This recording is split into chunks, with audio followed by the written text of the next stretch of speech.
May the name of the Lord be glorified. ദൈവനാമത്തിന് മഹത്വം ഉണ്ടാകട്ടെ. I thank the Lord that we have another opportunity to sit here under the instruction of God's word. ദൈവവചനത്തിന്റെ പഠിപ്പിക്കലിന് മുമ്പാകെ നമുക്ക് ഇരിക്കുവാൻ ഇടയായ ഈ അവസരത്തെ ഓർത്ത് ഞാൻ ദൈവത്തിന് വീണ്ടും നന്ദി പറയുന്നു. As we announced last week and as Cecil just reminded us just now, we are taking a few Sundays to go over the topic of baptism. കഴിഞ്ഞ ആഴ്ച അനൗൺസ് ചെയ്തതും ഇപ്പോൾ സിസിൽ നമ്മളെ ഓർപ്പിച്ച വിഷയം സ്നാനത്തെക്കുറിച്ച് അടുത്ത ചില ആഴ്ചകളിൽ പഠിപ്പിക്കുന്നുവെന്ന് അറിയിച്ചിരുന്നല്ലോ.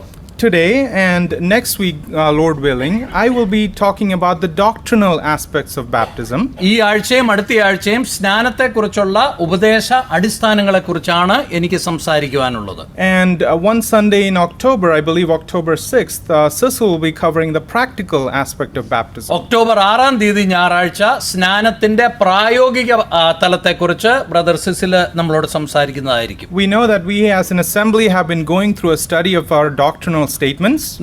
ഒരു സഭയായിട്ട് നമ്മൾ നമ്മുടെ ഉപദേശ സത്യങ്ങളെ കുറിച്ച് പഠിച്ചുകൊണ്ടിരിക്കുകയായിരുന്നു. And this topic is an extended take on that study, if you will. അതുകൊണ്ട് ഇന്നത്തെ വിഷയം നമ്മൾ ഇതുവരെ പഠിച്ചുകൊണ്ടിരുന്ന വിഷയങ്ങളുടെ തുടർച്ചയായിട്ട് കാണേണ്ടതാണ്. And you may ask, why study a topic on why do a study on baptism if most people sitting here are already baptized? ഇവിടെ ഇരിക്കുന്ന ഭൂരിഭാഗം എല്ലാവരും തന്നെ സ്നാനപ്പെട്ടതായിട്ട് പിന്നെ ഈ സ്നാനത്തെക്കുറിച്ച് പ്രത്യേകിച്ച് ഒരു പഠനത്തിന്റെ ആവശ്യമുണ്ടോ എന്ന ഒരു ചോദ്യം വളരെ സ്വാഭാവികമാണ്. Well, a couple of reasons. First of all, baptism is one of only two prescribed practices that are given to the New Testament church. രണ്ട് കാരണങ്ങളാണ് അതിനുള്ളത്. ഒന്ന്, പുതിയ നിയമസഭയ്ക്ക് ദൈവം കൊടുത്തിരിക്കുന്ന രണ്ട് കൽപ്പനകളിലെ ഒരു കൽപ്പനയാണ് സ്നാനം എന്നത്. The other being the Lord's Supper. രണ്ടാമത്തെ കൽപ്പന എന്ന് പറയുന്നത് തിരുവത്താഴ ശുശ്രൂഷയാണ്. And we often talk about the Lord's Supper from the pulpit, but we don't speak as much about baptism. തിരുവത്താഴ ശുശ്രൂഷയെക്കുറിച്ച് പല ആവർത്തി നമ്മൾ ഇവിടെ നിന്ന് പ്രസംഗിക്കുകയും ചിന്തിക്കുകയും ചെയ്തിട്ടുണ്ട്. എന്നാൽ സ്നാനത്തെക്കുറിച്ച് അധികം നമ്മൾ ആരും നമ്മുടെ പ്രസംഗങ്ങളിൽ കൊണ്ടുവരാറില്ല. So we wanted to make sure at least every few years we address this topic with the congregation, so we as a congregation has a good understanding of the doctrine of baptism. അതുകൊണ്ട് കൂടെ നമ്മൾ സ്നാനത്തെക്കുറിച്ചുള്ള ഉപദേശ സത്യങ്ങൾ ദൈവവചനത്തിന്റെ അടിസ്ഥാനത്തിൽ അതെന്താണെന്ന് ഓർപ്പിക്കേണ്ടത് വളരെ ആവശ്യമായ ഒരു കാര്യമാണ്. A second reason is this, that these two practices that have been given to the New Testament church, which is baptism and the Lord's Supper, is practiced incorrectly by most of Christendom. രണ്ടാമത്തെ കാര്യം എന്ന് പറയുന്നത് കർത്താവ് സഭയ്ക്ക് കൊടുത്ത ഈ രണ്ട് കൽപ്പനകൾ, അതായത് സ്നാനവും തിരുവത്താഴ ശുശ്രൂഷയും അനേക സഭകളും ദൈവവചനത്തിന് വിരുദ്ധമായിട്ടാണ് ചെയ്യുന്നത്. So for that reason, there is quite a bit of confusion in everyone's mind. ആയതുകൊണ്ട് അനേക ആളുകളുടെ മനസ്സിൽ ഇതിനെക്കുറിച്ച് ഒരു ആശയക്കുഴപ്പമുണ്ട്. And we don't want any of you going to this assembly to be confused by this topic, because this is a very clear teaching in scripture. അതുകൊണ്ട് ഈ സഭയിൽ ദൈവത്തെ ആരാധിക്കാൻ വരുന്നവര് ഈ വിഷയത്തെക്കുറിച്ച് യാതൊരു തരത്തിലുള്ള ആശയക്കുഴപ്പം ഉണ്ടാകരുത് എന്നാണ് ഞങ്ങളുടെ ആഗ്രഹം. So that's why we want to do this study on baptism. അതുകൊണ്ടാണ് സ്നാനത്തെക്കുറിച്ചുള്ള ഈ പഠനം വളരെ ആവശ്യമെന്ന് ഞങ്ങൾക്ക് തോന്നിയത്. Now you may ask, who are we speaking to when we do this study on baptism? സ്നാനത്തെക്കുറിച്ച് പഠിപ്പിക്കുമ്പോൾ നമ്മൾ ആരോടാണ് സംസാരിക്കുന്നത് എന്ന ഒരു ചോദ്യം കൊണ്ട് നമുക്ക് ആരംഭിക്കാം. And the answer is we are speaking to everyone here. തീർച്ചയായിട്ടും ഇവിടെയുള്ള എല്ലാവരോടുമാണ് നമ്മൾ സ്നാനത്തെക്കുറിച്ച് സംസാരിക്കുന്നത്. Because everyone sitting here falls into one of three categories. കാരണം ഇവിടെ ഇരിക്കുന്ന നമ്മൾ എല്ലാവരും ഈ മൂന്ന് പ്രത്യേക വിഭാഗങ്ങളിൽ ഏതെങ്കിലും ഒരു വിഭാഗത്തിൽ പെടുന്നവരാണ്. You might be an unbeliever. Surprise, that does happen. ഒരുപക്ഷെ നിങ്ങൾ യേശുക്രിസ്തുവിനെ വിശ്വസിക്കുന്ന ഒരു വ്യക്തി അല്ലായിരിക്കാം. Or you may be a Christian. അല്ലെങ്കിൽ നിങ്ങൾ ഒരു വിശ്വാസിയായിരിക്കാം. And if you're a Christian, you might be an unbaptized Christian, or you may be a baptized believer.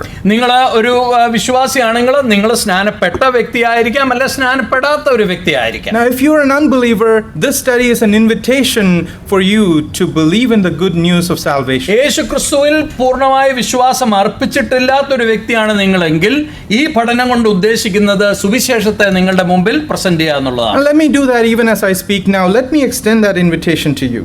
ഞാൻ ഇപ്പോൾ തന്നെ ആ ഒരു ആഹ്വാനം നിങ്ങളുടെ മുമ്പാകെ കൊണ്ടുവരട്ടെ. If there is anyone sitting here without having a personal relationship with the Lord Jesus Christ, please know that the Lord Jesus loves you. കർത്താവായ യേശുക്രിസ്തുവായിട്ട് വ്യക്തിപരമായിട്ട് ഒരു ദൈനംദിന ജീവിതത്തിൽ ഒരു ബന്ധം ഇല്ലാത്ത വ്യക്തിയാണ് നിങ്ങളെങ്കിൽ കർത്താവ് നിങ്ങളെ സ്നേഹിക്കുന്നുവെന്നും അങ്ങനെ ഒരു ബന്ധത്തിലേക്ക് നിങ്ങൾ പ്രവേശിക്കണമേ എന്നും ഞാൻ നിങ്ങളെ ക്ഷണിക്കുന്നു. He gave you his life to save you from your sins. നിങ്ങളുടെ പാപങ്ങളിൽ നിന്ന് പൂർണ്ണമായിട്ട് നിങ്ങളെ മോചിക്കേണ്ടതിന് സ്വന്തം ജീവൻ വരെ കർത്താവ് ഏൽപ്പിച്ചു കൊടുത്തു. He wants to be your savior and your Lord, so you can always be in fellowship with him. എല്ലായ്പ്പോഴും കർത്താവുമായിട്ട് നിരന്തരമായ കൂട്ടായ്മയിലായിരിക്കാൻ കർത്താവ് നമ്മളെ ക്ഷണിക്കുന്നു. All you need to do is to accept the Lord Jesus as your personal savior and Lord. നിങ്ങളുടെ ജീവിതത്തിലെ നിങ്ങളുടെ വ്യക്തിപരമായ ജീവിതത്തിലെ യേശുക്രിസ്തുവിനെ സ്വീകരിക്കുക എന്നുള്ളതാണ് അവിടെ ചെയ്യേണ്ടത്. So if you confess that you are a sinner in need of a savior and he is the savior,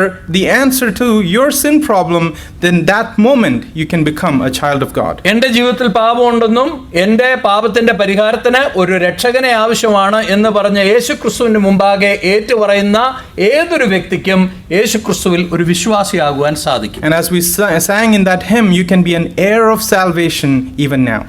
നമ്മൾ ആദ്യം പാടിയ ഇംഗ്ലീഷ് പാട്ടിൽ പാടിയ പോലെ അങ്ങനെ നിങ്ങൾ ചെയ്യുമെങ്കിൽ രക്ഷയുടെ ഒരു കൂട്ടവകാശിയായിട്ട് നിങ്ങൾക്ക് തീരുവാൻ കഴിയും. Now if you are an unbaptized Christian, this study will be a persuasion for you to obey the Lord's commandment of baptism. രണ്ടാമത്തെ വിഭാഗത്തിൽ വരുമ്പോൾ നിങ്ങൾ ഒരു വിശ്വാസിയാണ്, എന്നാൽ ഇതുവരെയും സ്നാനം സ്വീകരിച്ചിട്ടില്ല എങ്കിൽ നിങ്ങളെ സംബന്ധിച്ചിടത്തോളം സ്നാനപ്പെടുവാനും കർത്താവിന്റെ കൽപ്പന അനുസരിക്കുവാനുള്ള ഒരു പ്രചോദനം, ഒരു പ്രേരണയുമായിരിക്കും. In Acts chapter 8 we read of the story of the Ethiopian eunuch, and there is a particular question that he asks. He asks this question, what hinders me from being baptized? അപ്പോസ്തല പ്രവൃത്തി 8-ാം അധ്യായത്തില് അവിടെ ഷണ്ണനോട് Philip ഷണ്ണൻ വായിക്കുന്ന തിരുവെഴുത്തുകള് നീ മനസ്സിലാക്കുന്നുണ്ടോ എന്ന് ചോദിച്ചതിന് ഷണ്ണൻ തിരിച്ചു ചോദിച്ചു, സ്നാനം സ്വീകരിക്കുന്നതിൽ എന്നെ തടസ്സപ്പെടുത്തുന്നത് എന്തെങ്കിലും ഉണ്ടോ?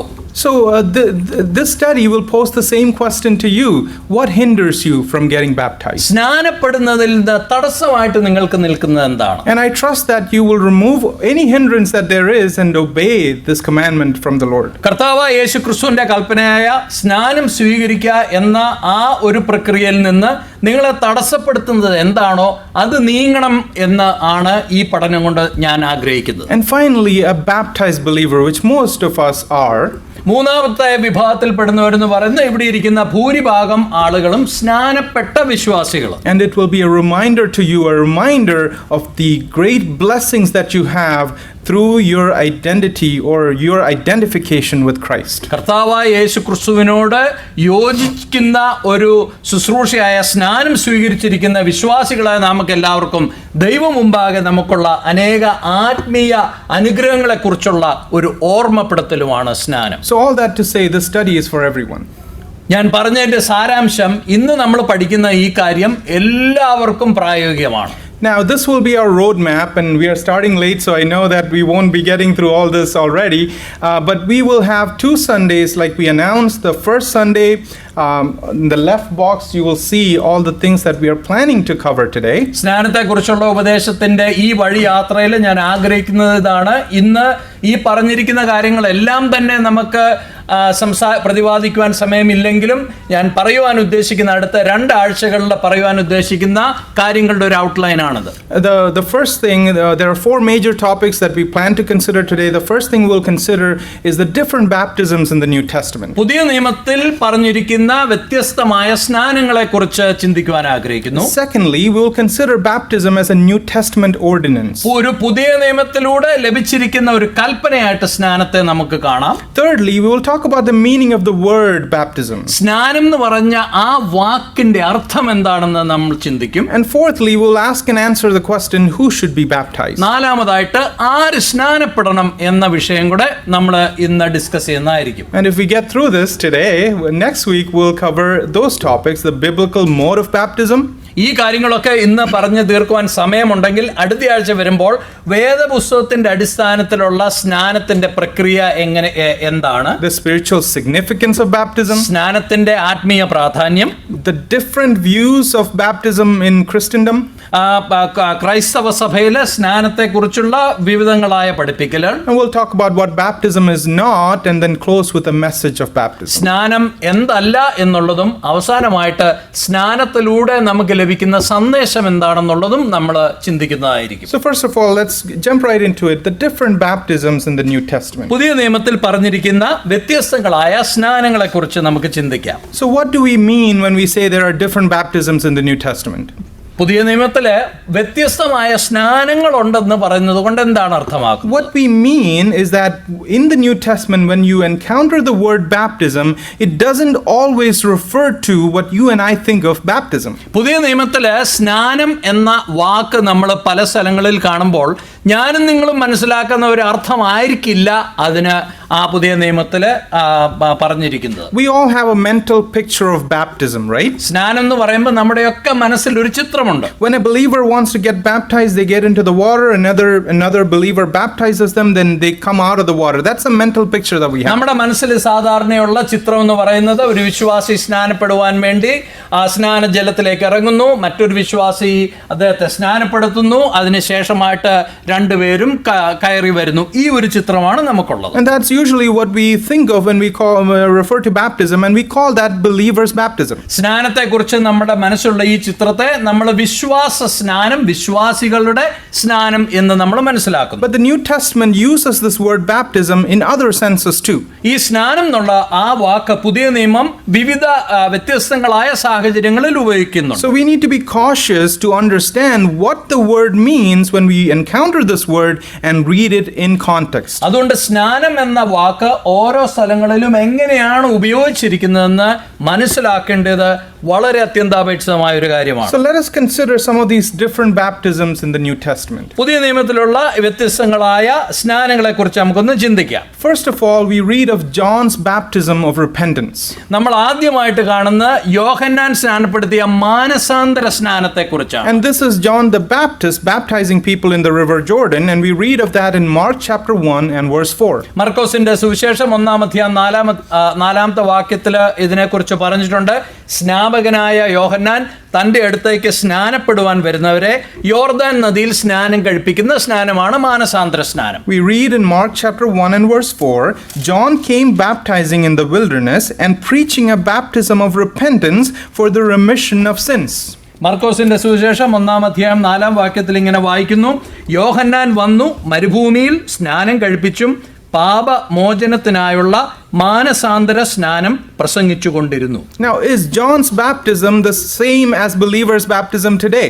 യോഹന്നാന്റെ ആ മാനസാന്തര സ്നാനം ഇന്ന് നമ്മൾ മനസ്സിലാക്കുന്ന പോലെ വിശ്വാസികളുടെ സ്നാനമാണോ? And we understand that it is not, because John's baptism was a baptism of repentance. നമുക്കറിയാം ഇത് രണ്ടും വ്യത്യാസമാണ്. കാരണം യോഹന്നാൻ പഠിപ്പിച്ചത് മാനസാന്തരപ്പെടുവാനുള്ള സ്നാനമാണ്. What is the baptism of repentance? എന്താണ് മാനസാന്തര സ്നാനം? See, we have to understand a little bit of Jewish history to understand this. ഈ കാര്യമൊന്ന് മനസ്സിലാക്കണമെങ്കിൽ യഹൂദ ചരിത്രം അല്പം മനസ്സിലാക്കേണ്ടത് ആവശ്യമാണ്. We know that Jewish people were always surrounded by Gentiles. നമുക്കറിയാം യഹൂദന്മാര് അവരുടെ ചുറ്റും അനേക ജാതികൾ അവരുടെ ചുറ്റും ജീവിച്ചിരുന്നു. And the Gentiles worshipped pagan gods while the Jewish people worshipped the God of the Jews. യഹൂദന്മാര് അവരുടെ ജീവനുള്ള ദൈവത്തെ ആരാധിച്ചപ്പോൾ ഈ ചുറ്റുമുള്ള ജാതീയ ദൈവങ്ങളെ ആരാധിച്ചു വന്നു. And the Gentile people would look over to the Jews and see how their God led them and the righteous living standards that they had, and they also sometimes wanted to become followers of this God. അതുകൊണ്ട് ഈ യഹൂദന്മാര് അവരുടെ ജീവനുള്ള ദൈവത്തെ ആരാധിക്കുകയും അവരെ ദൈവം എങ്ങനെയാണ് വഴി നടത്തിയത് എന്ന് ജാതികൾ ചിന്തിച്ചപ്പോൾ അവരുടെ ഉള്ളിലും ഞങ്ങൾക്കും ഇവരെ പോലെ ആകണം എന്ന ഒരു വലിയ ചിന്തയുണ്ടായി. So sometimes Gentile people would come and they would like to convert to become a follower of the God of the Bible. പഴയ നിയമത്തിൽ പറഞ്ഞിരിക്കുന്ന ഈ യഹോവയെ അനുഗമിക്കുന്നതിനായിട്ട് ജാതികളുടെ ഇടയിൽ നിന്ന് അനേക ആളുകൾ യഹൂദന്മാരുടെ അടുത്ത് വരെയും ഞങ്ങൾക്കും ഇതുപോലെ മാനസാന്തരപ്പെടണം എന്ന് പറയുന്ന ഒരു പതിവുണ്ടായിരുന്നു. And we call them Gentile proselytes. അവരെ നമ്മൾ പറയുന്ന ജാതികളിൽ നിന്ന് വിശ്വാസത്തിലേക്ക് വന്നിട്ടുള്ളവരെന്നാണ്. And for this people to convert to become a follower of the Jewish God, they would often go through a ritualistic cleansing ritual, and which often involves baptism.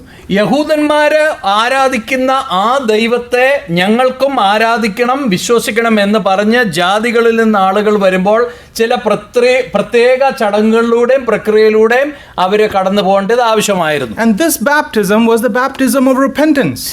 അങ്ങനെയുള്ള അവർ ചെയ്യുന്ന പ്രക്രിയകളിലെ ഒന്നായിരുന്നു ഈ മാനസാന്തര സ്നാനം.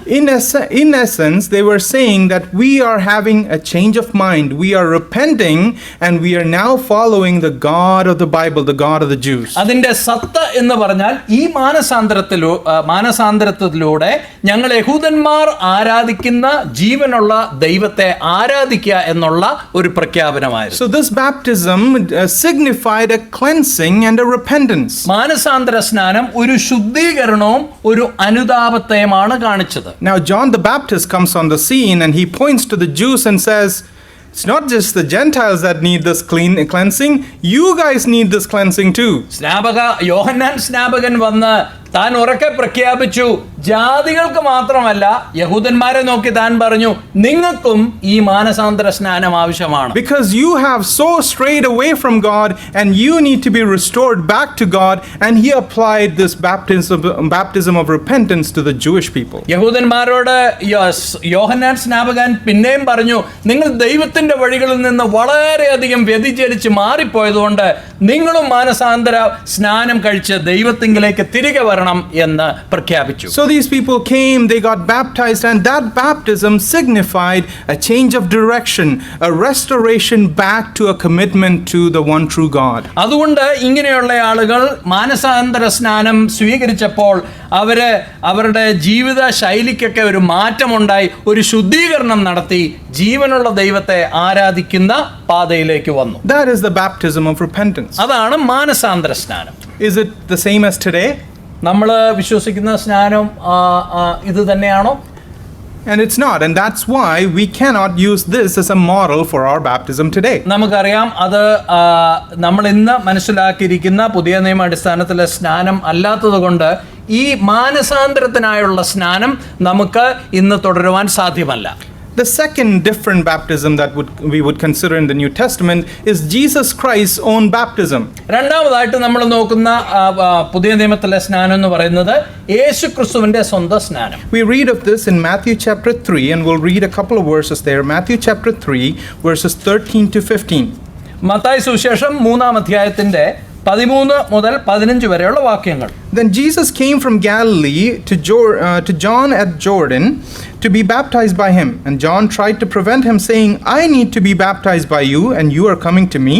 But Jesus answered and said to him, Permit it to be so now, for thus it is fitting for us to fulfill all righteousness. Then he allowed him. അനന്തരം യേശു യോഹന്നാനാൽ സ്നാനമേൽക്കുവാൻ ഗലീലയിൽ നിന്ന് യോർദാൻ കര അവന്റെ അടുക്കൽ വന്നു. യോഹന്നാനോ അവനെ വിലക്കി, നിന്നാൽ സ്നാനമേൽക്കുവാൻ എനിക്ക് ആവശ്യം, പിന്നെ നീ എൻ്റെ അടുക്കൽ വരുന്നുവോ എന്ന് പറഞ്ഞു. യേശു അവനോട്, ഇപ്പോൾ സമ്മതിക്കുക, ഇങ്ങനെ സകല നീതിയും നിവർത്തിക്കുന്നത് നമുക്ക് ഉചിതം എന്ന് ഉത്തരം പറഞ്ഞു. How was Jesus' baptism different than today's believers' baptism? ഇന്നത്തെ വിശ്വാസ സ്നാനത്തിൽ നിന്ന് എന്തുമാത്രം വ്യത്യസ്തമായിരുന്നു കർത്താവായ യേശുക്രിസ്തുവിന്റെ സ്നാനം? Because it pointed to and it signified something that was completely different.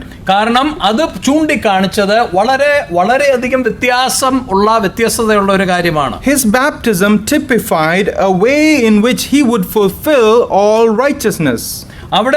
ഇവിടെ എഴുതിയിരിക്കുന്ന സകല നീതിയെയും നിവർത്തിക്കുന്ന ഒരു സ്നാനമായിരുന്നു യേശുക്രിസ്തുവിന്റെ സ്നാനം. How would Jesus fulfill all righteousness? എങ്ങനെയാണ് കർത്താവ് സകല നീതിയെയും നിവർത്തിക്കുന്നത്? By fulfilling all the righteous requirements of God. ദൈവത്തിന്റെ സകല നീതിക്ക് വേണ്ടി ദൈവം വെച്ചിരിക്കുന്ന സകല യോഗ്യതകളും അതിനെ മീറ്റ് ചെയ്യുന്ന വഴിയാണ് യേശുക്രിസ്തു നീതി നിവർത്തിക്കുന്നത്. How would he fulfill all the righteous requirement of God ultimately?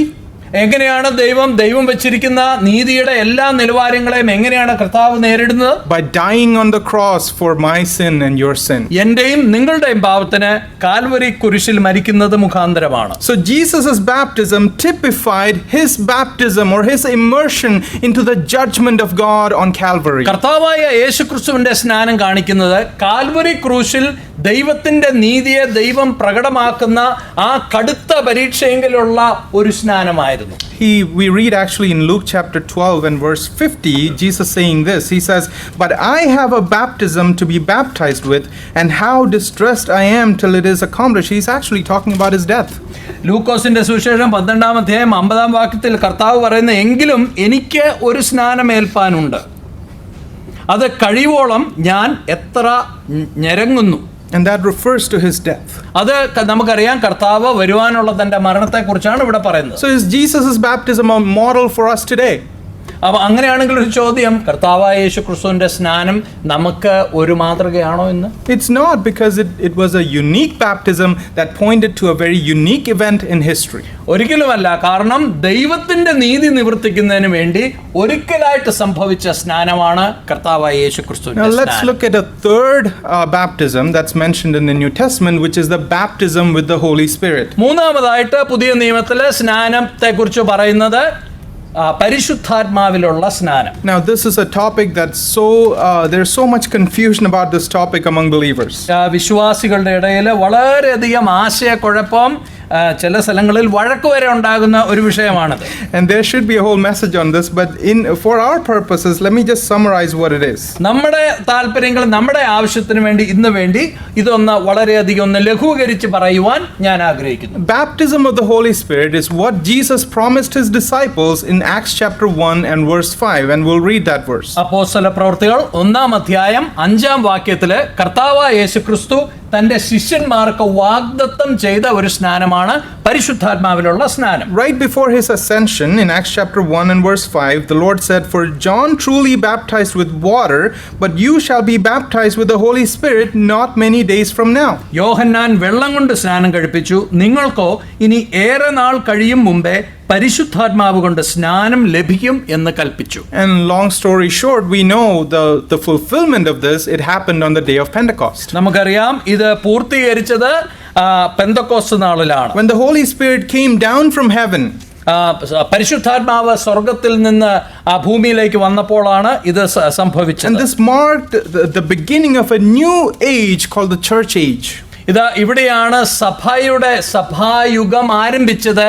പരിശുദ്ധാത്മാവ് ഭൂമിയിലേക്ക് വന്നപ്പോഴാണ്. In John chapter 14, the Lord told his disciples that the Holy Spirit is with you, but he will be in you.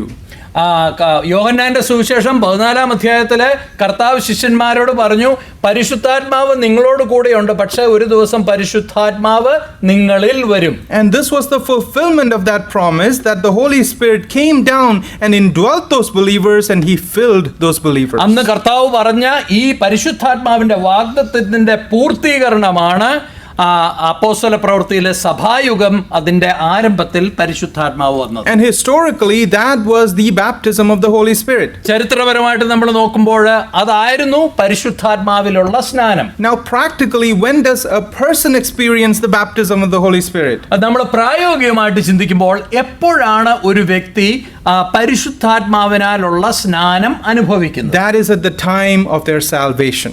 അത് അവർ രക്ഷിക്കപ്പെടുമ്പോഴാണ്. At the time of their salvation, the Holy Spirit of God takes this person and baptizes them or introduces them into the body of Christ. ഒരു വ്യക്തി യേശുക്രിസ്തുവിനെ തന്റെ ജീവിതത്തിലേക്ക് സ്വീകരിക്കുന്ന നിമിഷം ദൈവത്തിന്റെ പരിശുദ്ധാത്മാവിലുള്ള സ്നാനം ആ വ്യക്തിക്ക് ലഭിക്കുകയും അങ്ങനെ അവർ സഭയിലേക്ക് ചേർക്കപ്പെടുകയും ചെയ്യുന്നു. Let me repeat that. The baptism of the Holy Spirit is when a believer is introduced or baptized into the body of Christ, the church, by the Holy Spirit. ഈ ഒരു വ്യക്തിയുടെ ജീവിതത്തിലെ പരിശുദ്ധാത്മാ സ്നാനം ലഭിക്കുന്നത് ആ വ്യക്തി സുവിശേഷം വിശ്വസിച്ച് ആ സഭയിലേക്ക് ചേർക്കപ്പെടുന്നത് മുഖാന്തരമാണ്. We'll read one verse in relation to that, and it's that verse on the slide, 1 Corinthians chapter 12 and verse 13, where Paul talks about this. 1 കൊരിന്ത്യർ 12-ാം അധ്യായത്തിന്റെ 13-ാം വാക്യത്തിൽ പൗലോസ് ഇതിനെക്കുറിച്ച് പറഞ്ഞിരിക്കുന്നത് നമുക്കൊന്ന് വായിക്കാം. It says, "For by one Spirit we were all baptized into one body, whether Jews or Greeks, whether slaves or free, and have all been made to drink into the Spirit." യഹൂദന്മാരോ യവനന്മാരോ ദാസന്മാരോ സ്വതന്ത്രരോ നാം എല്ലാവരും ഏക ശരീരമാകുമാറ് ഒരേ ആത്മാവിൽ സ്നാനമേറ്റും എല്ലാവരും ഒരേ ആത്മാവിനെ പാനം ചെയ്തുമിരിക്കുന്നു. So this is a one-time event that happens in the life of a believer at the time of their salvation. പൗലോസ് ഇവിടെ പറയുന്നത് ഒരു വ്യക്തിയുടെ ജീവിതത്തിൽ അവർ രക്ഷിക്കപ്പെടുന്ന ആ സമയം തന്നെ ഒരിക്കലായിട്ട് സംഭവിക്കുന്ന കാര്യമാണ് പരിശുദ്ധാത്മാവിലുള്ള സ്നാനം. And to our point, this baptism has nothing to do with believers' baptism. നമ്മൾ നേരത്തെ പറഞ്ഞ കാര്യമായിട്ട് ബന്ധപ്പെടുത്തി നോക്കുമ്പോൾ ഒരു വിശ്വാസിയുടെ സ്നാനം വിശ്വാസികളുടെ സ്നാനം എന്ന് പറയുന്ന സ്നാനവുമായിട്ട് ഇതിന് ബന്ധമില്ല. ഇത് വളരെ വ്യത്യസ്തമായ ഒരു സ്നാനമാണ്. Let's consider one more baptism that's mentioned in the New Testament, and that's baptism with fire. ഒരു സ്നാനം പുതിയ നിയമത്തിൽ പറഞ്ഞിരിക്കുന്ന ഒരു സ്നാനം കൂടെ നമുക്ക് ചിന്തിക്കാം. അത് അഗ്നിയാലുള്ള തീയാലുള്ള സ്നാനം. We read that in Matthew chapter 3 verse 11. Let's turn there. We'll read that verse, Matthew 3 verse 11. "I indeed baptize you with water unto repentance." And this is John the Baptist talking about Jesus. "I indeed baptize you with water unto repentance, but he who is coming after me is mightier than I, whose sandals I'm not worthy to carry. He will baptize you with the Holy Spirit and fire." സ്നാപക യോഹന്നാൻ കർത്താവായ യേശു ക്രിസ്തുവിനെ കുറിച്ച് പറയുന്ന കാര്യമാണ് ഇവിടെ. ഞാൻ നിങ്ങളെ മാനസാന്തരത്തിനായി വെള്ളത്തിൽ സ്നാനമേൽപ്പിക്കുന്നതേ ഉള്ളൂ. എൻ്റെ പിന്നാലെ വരുന്നവനോ എന്നേക്കാൾ ബലവാനാകുന്നു. അവൻ്റെ ചെരുപ്പ് ചുമപ്പാൻ ഞാൻ മതിയായവനല്ല.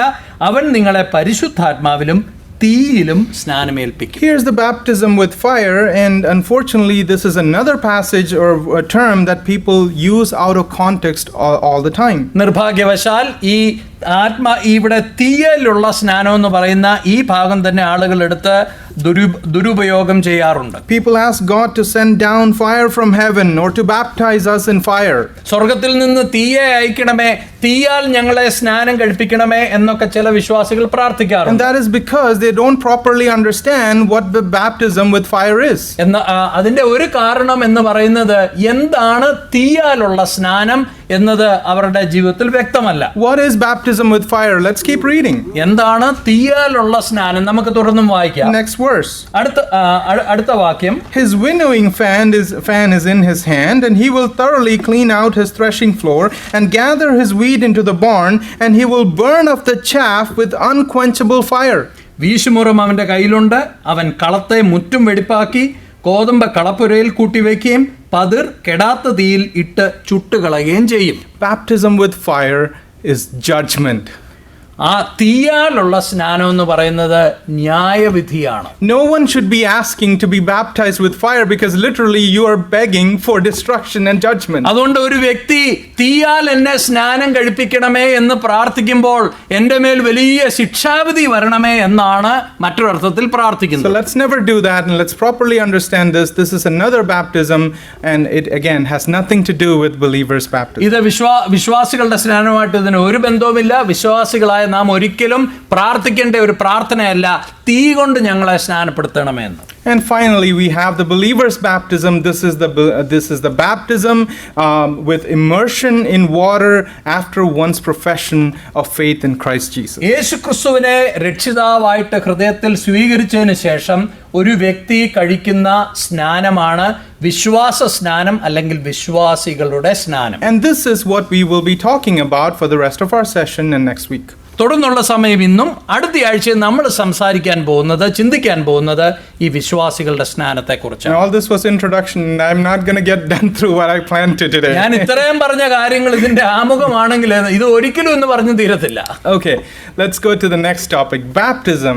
Baptism is a New Testament ordinance. പുതിയ നിയമ കൽപ്പന, രണ്ട് പുതിയ നിയമ കൽപ്പനകളിലെ ഒരു കൽപ്പനയാണ് സ്നാനം. Now this word ordinance, that's an uncommon word. What is an ordinance? ഈ കൽപ്പന എന്ന് പറയുന്ന വാക്ക് നമ്മൾ ഈ നാളുകളിലൊന്നും അങ്ങനെ ഉപയോഗിക്കുന്നില്ല. എന്താണ് കൽപ്പന? So let's say you turn to a dictionary, you open it to see what ordinance is, and this is Merriam-Webster's dictionary. Webster ഡിക്ഷണറിയിൽ പറഞ്ഞിരിക്കുന്ന വെബ്സ്റ്റർ ഡിക്ഷണറിയിൽ പറഞ്ഞിരിക്കുന്ന ഈ ഓർഡിനൻസ് അല്ലെങ്കിൽ കൽപ്പന എന്ന് പറഞ്ഞ വാക്കിന്റെ അർത്ഥമാണ്. And there are 4 definitions that are given there for an ordinance. First of all, it says it can refer to an authoritative decree. 4 നിർവചനങ്ങളാണ് ഇതിന് പറഞ്ഞിരിക്കുന്നത്. അപ്പൊ ഇതിന് ആദ്യമായിട്ട് പറഞ്ഞിരിക്കുന്ന നിർവചനത്തില് അധികാരമുള്ള അല്ലെങ്കിൽ ഒരു അധികാരി ഇറക്കുന്ന ഉത്തരവാണ് ഈ കൽപ്പന എന്ന് പറയുന്നത്. Secondly, a law that is set forth by a governmental authority, like a city ordinance. ഒരു സിറ്റി ഓർഡിനൻസ് ഒരു പ്രത്യേക ഗവൺമെന്റ് വെച്ചിരിക്കുന്ന ഒരു നിയമമായിട്ട് ഇതിനെ നിർവചിക്കാം. Or something that was decreed by a deity, by a god. ഏതെങ്കിലും ഒരു ദൈവം പുറപ്പെടുവിച്ചിരിക്കുന്ന ഒരു കൽപ്പനയായിട്ട് ഇതിനെ നിർവചിക്കാം. Or finally, a prescribed usage or practice. ഒരു നിർബന്ധമായിട്ടും ചെയ്യേണ്ട ഒരു പ്രത്യേക ചടങ്ങ് പ്രക്രിയ എന്നുള്ളതിനും അങ്ങനെയുള്ള ഒരു നിർവചനം ഇതിന് കൊടുക്കാം. And interestingly, baptism fits all these definitions in some way or form. രസകരമെന്ന് പറയട്ടെ, ഒരു രീതിയിൽ അല്ലെങ്കിൽ മറ്റൊരു രീതിയിൽ പറഞ്ഞാൽ സ്നാനം ഈ 4 നിർവചനത്തിലും നമുക്ക് ഇതിനെ ഉൾപ്പെടുത്താം. But to simplify it for our understanding, what is an ordinance? It's basically a prescribed practice. നമ്മളെ സംബന്ധിച്ച് സ്നാനത്തോടുള്ള ബന്ധത്തിൽ നമ്മൾ നോക്കുമ്പോൾ ഈ നിർവചനത്തിൽ എന്ന് പറഞ്ഞ ഒരു കൽപ്പന എന്ന് പറഞ്ഞാൽ നമ്മൾ തീർച്ചയായിട്ടും അനുസരിക്കേണ്ട ഒരു കാര്യമാണ്. Now, if that is an ordinance, what is a New Testament ordinance? അപ്പോൾ അതാണ് കൽപ്പന അങ്ങനെ ഒരു ഉത്തരവാണെങ്കിൽ എന്താണ് പുതിയ നിയമകൽപ്പന? A New Testament ordinance is an ordinance that is prescribed by the Lord to be observed by the New Testament church. പുതിയ നിയമകൽപ്പന എന്ന് പറയുന്നത് നമ്മുടെ കർത്താവായ യേശു ക്രിസ്തു പുതിയ നിയമസഭ തീർച്ചയായിട്ടും ചെയ്യേണ്ട ഒരു കാര്യമായിട്ട് പറഞ്ഞിരിക്കുന്ന ഒന്നാണ്. And when we study scriptures, we come to understand that the New Testament church is given 2 New Testament ordinances. അതുകൊണ്ടാണ് നമ്മൾ പുതിയ നിയമം പഠിച്ചു വരുമ്പോൾ പറയുന്നത് പുതിയ നിയമ സഭയ്ക്ക് 2 കൽപ്പനകളാണ് കർത്താവ് കൊടുത്തിരിക്കുന്നത്. The first one is the Lord's Supper and the second one is baptism. ആദ്യത്തേത് തിരുവത്താഴമാണ്, രണ്ടാമത്തേത് സ്നാനമാണ്. And in both these practices there is a physical act that conveys a spiritual meaning. ഈ 2 കാര്യങ്ങളിലും ആത്മീയമായ ഒരു അർത്ഥത്തെ ചൂണ്ടിക്കാണിക്കുന്ന വളരെ പ്രായോഗികമായ അല്ലെങ്കിൽ വളരെ ഭൗതികമായ ഒരു പ്രക്രിയയുണ്ട്. And we'll talk about more on that, but first let's ask the question, why only 2? Why not more? എന്തുകൊണ്ടാണ് ഈ 2 കൽപ്പന മാത്രം കർത്താവ് ഇതങ്ങ് ഒതുക്കിയത്? ഇതിനേക്കാൾ കൂടുതൽ കൽപ്പനകൾ ഇല്ലേ പുതിയ നിയമസഭയ്ക്ക്? And the answer to that is that a New Testament ordinance should meet a 3-fold test of validity. നമ്മൾ പുതിയ നിയമ കൽപ്പന എന്ന് പറയുന്നത് അതിന് സാധുത ഉണ്ടാകണമെങ്കിൽ 3 കാര്യങ്ങൾ, അത് 3 റിക്വയർമെന്റ് അത് മീറ്റ് ചെയ്തിരിക്കണം. What is this 3-fold test? First of all, it should be commanded by the Lord Jesus Christ. ഒന്നാമതായിട്ട് നമ്മുടെ കർത്താവായ യേശു ക്രിസ്തു തന്റെ സുവിശേഷങ്ങളിലൂടെ കൽപ്പിച്ചിരിക്കുന്ന ഒരു ഉത്തരവായിരിക്കണം. Secondly, it was practiced by the early church as it's recorded in the book of Acts. പുതിയ നിയമ ആദ്യകാല സഭ അപ്പോസ്തല പ്രവർത്തികളിൽ നമ്മൾ വിശദീകരിക്കപ്പെട്ട ആ സഭ അവര് ചെയ്തു വന്ന ഒരു കാര്യമായിരിക്കണം. And thirdly, the significance of it should be explained in the epistles. മൂന്നാമതായിട്ട് ഈ പറഞ്ഞിരിക്കുന്ന കാര്യം ഇതിന്റെ പ്രാധാന്യം ലേഖനങ്ങളിൽ പ്രതിപാദിക്കുകയും വേണം. If something meets these 3 criteria, we can acknowledge them to be a prescribed practice for the New Testament church. ഈ 3 യോഗ്യതകളും meet ചെയ്യുന്ന ഒരു കാര്യമാണെങ്കിൽ തീർച്ചയായിട്ടും പുതിയ നിയമസഭ തീർച്ചയായിട്ടും ചെയ്തു വരേണ്ട ഒരു കൽപ്പനയായിട്ട് നമുക്കതിനെ കാണാം. So in the time that we have remaining, let's put baptism to the test. അതുകൊണ്ട് നമുക്ക് സ്നാനം എന്ന് പറയുന്ന ആ ശുശ്രൂഷ ഈ 3 നിലകളിലുള്ള ഈ റിക്വയർമെന്റ് അത് മീറ്റ് ചെയ്യോ എന്ന് നമുക്കൊന്ന് നോക്കാം. First of all, was it commanded by the Lord Jesus Christ in the Gospels? ആദ്യത്തെ ചോദ്യം, സുവിശേഷങ്ങളിൽ കർത്താവായ യേശു ക്രിസ്തു സ്നാനം നമ്മൾ നിർബന്ധമായിട്ടും ചെയ്യേണ്ട ഒരു കാര്യമാണെന്ന് പറഞ്ഞിട്ടുണ്ടോ? And the answer is yes, very clearly in what we call the Great Commission passage in Matthew chapter 28 verses 19 to 20, our Lord talks about baptism. ഈ ചോദ്യത്തിന് ഉത്തരം തീർച്ചയായും അതാണ്.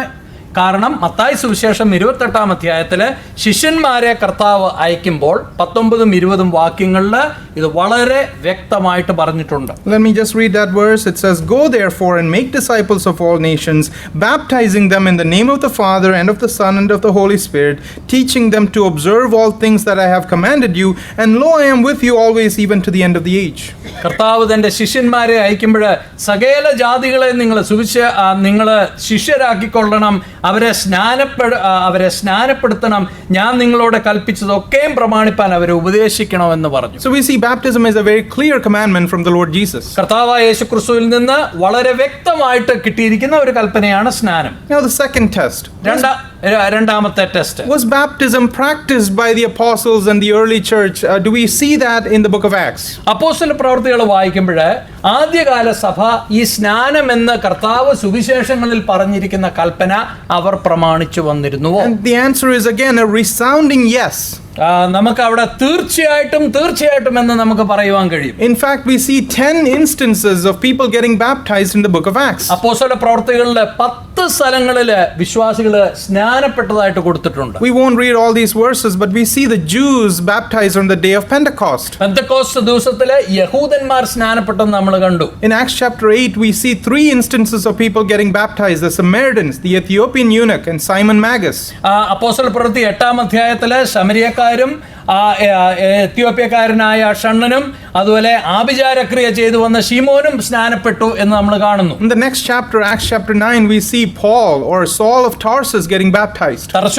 തർശോസുകാരനായ ശൗൽ അല്ലെങ്കിൽ അപ്പോസ്തലനായ പൗലോസ് സ്നാനപ്പെട്ടതായിട്ട് 9-ാം അധ്യായത്തിൽ കാണുന്നു. In the next chapter, chapter 10, we read of the first Gentile convert, a Roman centurion by the name of Cornelius getting baptized. റോമാക്കാരുടെ ഒരു ശതാധിപനായ കൊർന്നേലിയസ് സ്നാനപ്പെട്ടതായിട്ട് 10-ാം അധ്യായത്തിൽ കാണുന്നു. When we go to Acts chapter 16, this is the second missionary journey of Paul. In Philippi, 2 people we read of, Lydia and the jailer at Philippi getting baptized. ഫിലിപ്പിയിലെ അപ്പോസ്തലനായ പൗലോസ് ശുശ്രൂഷ നടത്തിയപ്പോൾ അവിടെ ലുദിയ എന്ന് പറയുന്ന ഒരു സ്ത്രീയും അവിടെ അതുപോലെ കാരാഗ്രഹ പ്രമാണിയും കുടുംബവും സ്നാനപ്പെട്ടെന്ന് നമ്മൾ വായിക്കുന്നു. Acts chapter 18, the Corinthian believers get baptized. അപ്പോസ്തല പ്രവൃത്തി 18-ാം അധ്യായത്തിലെ കൊരിന്ത്യയിലുള്ള വിശ്വാസികൾ സ്നാനപ്പെട്ടെന്ന് കാണുന്നു. And finally, the disciples of John the Baptist get baptized. സ്നാപക യോഹന്നാന്റെ ശിഷ്യന്മാർ സ്നാനപ്പെട്ടതായിട്ട് അപ്പോസ്തല പ്രവൃത്തി 19-ാം അധ്യായത്തിൽ കാണുന്നു. Suffice it to say, it more than meets the second requirement, which is that the early church practiced it, and we have record of that in the book of Acts. അനേക തെളിവുകളിലൂടെ അപ്പോസ്തല പ്രവൃത്തി പുസ്തകങ്ങളിലുള്ള അനേക തെളിവുകളിലൂടെ ഈ രണ്ടാമത്തെ ടെസ്റ്റും ഈ സ്നാനം പാസ്സായി എന്ന് നമുക്ക് ഐക്യകണ്ഠേന പറയാം. The third test is the significance of baptism explained in the epistles? മൂന്നാമത്തെ ടെസ്റ്റ് നമ്മൾ ചെയ്യുന്നത് സ്നാനത്തിന്റെ ആത്മീക പ്രാധാന്യം ലേഖനങ്ങളിൽ പത്രോസിന്റെ ലേഖനങ്ങളിൽ പറഞ്ഞിട്ടുണ്ടോ? And we know that's also a positive answer. We have the spiritual significance of baptism explained in the epistles. തീർച്ചയായിട്ടും ഉണ്ട് എന്ന് തന്നെ നമുക്ക് ആധികാരികമായിട്ട് പറയുവാൻ കഴിയും. In Ephesians 4, it talks about baptism emphasizing the unity into which the believer has been brought. എഫേസ്യ ലേഖനത്തിൽ വായിക്കുന്നത് സ്നാനം എന്ന് പറയുന്നത് വിശ്വാസികൾക്ക് അവരുടെ ഐക്യതയെ കാണിക്കുന്ന ഒന്നാണ്. In Romans chapter 6, we read of a believer's identification with Christ in his death, burial and resurrection. റോമാലേഖനത്തിൽ കാണുന്നത് സ്നാനത്തിലൂടെ ഒരു വിശ്വാസി കർത്താവായ യേശുക്രിസ്തുവിനോട് ചേരുന്നതായിട്ട് കാണുന്നു. In Colossians 2, a believer is made complete by his identification with Christ. കൊലോസ്യ ലേഖനത്തിൽ നമ്മൾ കാണുന്നത് ഒരു വിശ്വാസി സ്നാനപ്പെടുമ്പോൾ കർത്താവുമായിട്ട് പൂർണ്ണമായിട്ട് യോജിക്കുന്നു, പൂർണ്ണമായിട്ട് ചേരുന്നത് നമ്മൾ കാണുന്നു. In Galatians chapter 3, through baptism we are putting on Christ. Galatia ലേഖനത്തിൽ നമ്മൾ കാണുന്ന നാം സ്നാനപ്പെടുമ്പോൾ കർത്താവായ യേശുക്രിസ്തുവിനെ പ്രതീകാത്മകമായിട്ട് നമ്മൾ ധരിക്കുകയാണ്. 1 Peter chapter 3, we have a good conscience before God when we are baptized. നമ്മൾ സ്നാനപ്പെടുമ്പോൾ പത്രോസിന്റെ 1-ാം ലേഖനത്തിൽ കാണുന്ന ദൈവത്തിന്റെ മുമ്പാകെ നമുക്കൊരു നല്ല മനസാക്ഷി ഉണ്ടാകുന്നുവെന്ന് കാണുന്നു. So we see baptism meets the threefold test of the New Testament for being a New Testament ordinance. ഒരു പുതിയ നിയമ കൽപ്പന ആയി തീരുവാൻ സ്നാനം എന്ന് പറയുന്നത് ഈ സകല റിക്വയർമെന്റുകളെ മീറ്റ് ചെയ്യുന്നതായിട്ടാണ് നമ്മൾ കാണുന്നത്. And you can do the same exercise with the Lord's Supper and you will see the same. തിരുവത്താഴ ശുശ്രൂഷയെക്കുറിച്ചും നമ്മൾ ഈ തരത്തിലുള്ള ടെസ്റ്റ് നമ്മളൊന്ന് അപ്ലൈ ചെയ്താൽ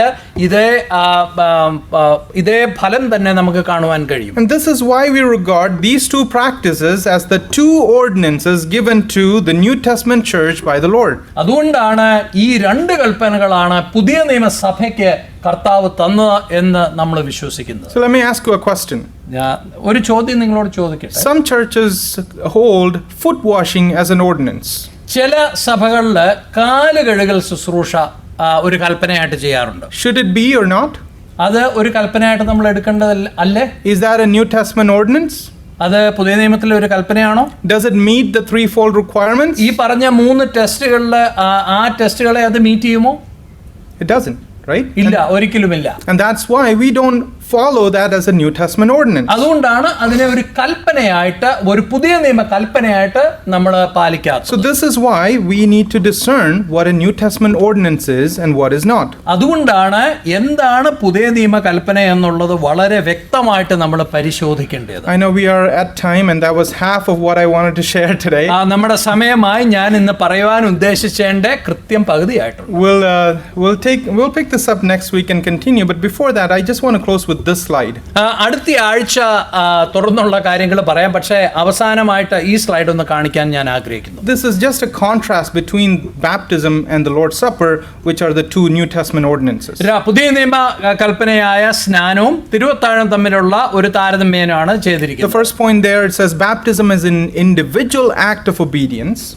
സ്നാനം എന്ന് പറയുന്നത് വ്യക്തിപരമായിട്ട് ചെയ്യുന്ന ഒരു അനുസരണത്തിന്റെ ഒരു പ്രക്രിയയാണ്. We don't have the whole assembly go down into the water and get baptized. It's an individual act. സ്നാനം ഉള്ളപ്പോൾ സഭയിലുള്ള എല്ലാവരും കൂടെ വെള്ളത്തിൽ ഇറങ്ങി മുങ്ങാറില്ല.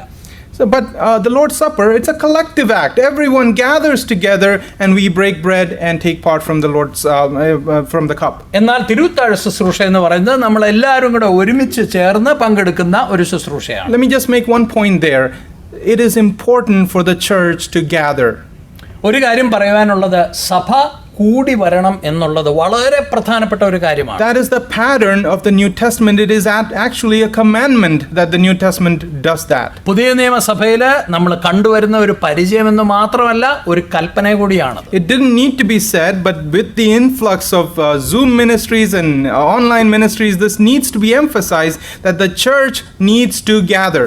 സൂമും അതുപോലെയുള്ള ടെക്നോളജിയൊക്കെ വന്നിരിക്കുന്ന ഈ സമയത്ത് വളരെയധികം ഊന്നി പറയേണ്ട ഒരു കാര്യമാണ്, സഭ കൂടി വന്നേ മതിയാകുകയുള്ളൂ. Because when we gather is when we stir up one another for love and good works. ഏതൊരു തരത്തിലും നമ്മൾ കൂടി വരുമ്പോഴാണ് നമ്മൾ അന്യോന്യം പ്രോത്സാഹിപ്പിക്കുകയും നല്ല പ്രവൃത്തികൾക്ക് വേണ്ടി നമ്മൾ ഒരു പ്രചോദനം നൽകുകയും ചെയ്യുന്നു. So if you think that the church is weak, if you think that there is weakness in your own spiritual life, maybe it's because we don't gather as often. സഭയിൽ വലിയ ആത്മീയ സന്തോഷമില്ല, വ്യക്തിപരമായിട്ട് എനിക്ക് പ്രത്യേകിച്ച് ആത്മീയ സന്തോഷമില്ല എന്നൊക്കെ ഉള്ള ചിന്തകൾ ഉണ്ടെങ്കിൽ നമ്മൾ ചിന്തിക്കേണ്ട ഒരു കാര്യം, നമ്മൾ കൂടി വരുന്നതിനെ നമ്മൾ അവഗണിക്കുന്നുണ്ടോ എന്നുള്ളതാണ്. Just a couple more points. Identification. So what is baptism? It is identifying with Christ in his death, burial and resurrection. സ്നാനം എന്ന് പറയുന്നത് ക്രിസ്തുവിന്റെ മരണം, അടക്കം, പുനരുത്ഥാനത്തോടുള്ള ഒരു ഒത്തുചേരലാണ്. What is the Lord's Supper? It's a proclamation of the death and resurrection of Christ. തിരുവത്താഴ ശുശ്രൂഷ എന്ന് പറയുന്നത് യേശുക്രിസ്തുവിന്റെ മരണ പുനരുത്ഥാനത്തെ കുറിച്ചുള്ള ഒരു പ്രഖ്യാപനമാണ്.